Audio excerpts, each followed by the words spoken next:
Primero, hablemos de Porfirio Díaz.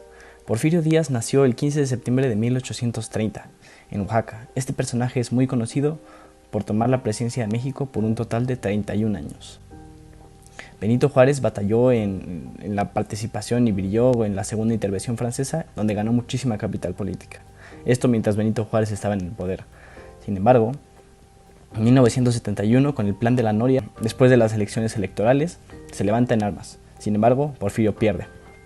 Años después, en 1876, cuando Lerdo de Tejada estaba en el poder, con el plan de Tuxtepec, Porfirio Díaz se levanta en armas y por fin toma control de la nación. Empieza con unos ideales federalistas y antireeleccionistas. Sin embargo, en 1888 introdujo una reforma constitucional que permitía la reelección inmediata, y en 1890 se quitarían las restricciones a las elecciones.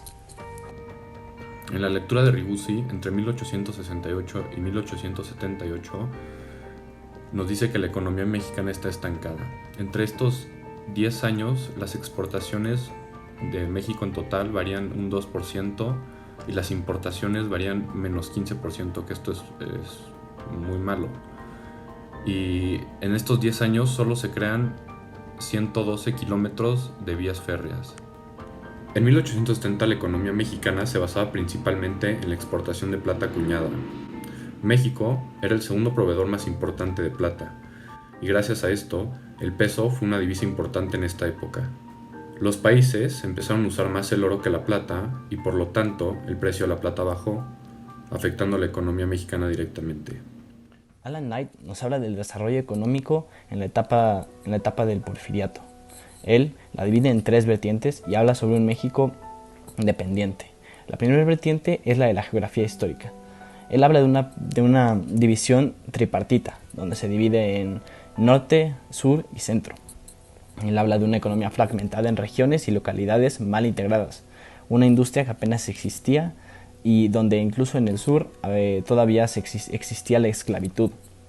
En varios estados como Jalisco, Michoacán, Guerrero y Veracruz existían rancheros con poder de compra, pero la mayoría de la población rural dependía de los mercados y la producción local. Entre 1880 y 1890, las principales inversiones van hacia el sector del ferrocarril que Porfirio Díaz crea 3 líneas, que una va desde el centro hacia la frontera con Estados Unidos, la segunda que va con Veracruz y luego la tercera que va de Puebla hacia Oaxaca. Luego crean minas en Chihuahua, Sonora, Durango y Coahuila. Estos son con inversionistas estadounidenses y de Inglaterra.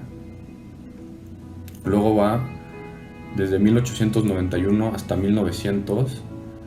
El sector metalúrgico tiene una expansión muy grande, ya que empiezan a exportar cobre, plomo, y esto empieza en Monterrey, Aguascalientes y San Luis Potosí. También se crean servicios públicos como tranvías eléctricos y plantas de electricidad, pero esto nada más estaba en la ciudad. En 1901 a 1912 se siguieron creando ferrocarriles y servicios públicos. También siguieron creciendo las minerías y el petróleo. Cuando Alan Knight habla de la comercialización, él habla de que existía un mercado interno débil, aparte de que existía un mercado de trabajo flojo, pero sin embargo los ferrocarriles fomentarían la migración laboral. Durante el Porfiriato, los propietarios usualmente podrían contar con el apoyo de Porfirio Díaz y del Estado para compensar su insuficiencia económica con apoyo político. Porfirio bajaría el gasto militar de un 60% a un 27%. Sin embargo, el gasto social permanecería muy pequeño. Porfirio aceleraría tendencias existentes como la comercialización y la concentración de las propiedades. Y también introduciría nuevas, como es el ferrocarril, la inversión extranjera y la exportación. El crecimiento económico se veía dependiente de los ferrocarriles. Sin embargo, esto fue algo que motivó muchísimo a la economía y la impulsó a niveles que México nunca había visto antes. En la vertiente de la economía política se puede ver un capitalismo de compadres, como le decían, donde se promueve muchísimo la acumulación de tierras y la productividad se encuentra con incentivos negativos debido a la baja competencia en la misma. Alan Knight nos habla mucho sobre una postura nacionalista en la industria minera y una clara intención de Porfirio de preferir a los inversionistas extranjeros sobre los norteamericanos. El porfiriato es una época muy controversial para México. Las personas que lo defienden utilizan el argumento de las políticas económicas de la época, que, a mi parecer, fueron muy buenas, ya que utilizan las bases del liberalismo económico clásico de Adam Smith. Esto se puede observar en políticas como la apertura a la inversión extranjera.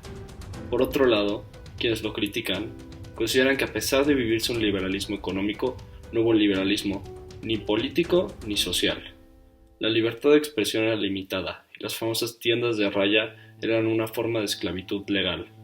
El autoritarismo trajo consigo beneficios económicos a costa de derechos civiles básicos. Por eso, es muy difícil delimitar el porfiriato en términos de bueno o malo. Simplemente podemos analizar los aspectos individuales de manera crítica, tratar de replicar los que fueron correctos y aprender de los incorrectos.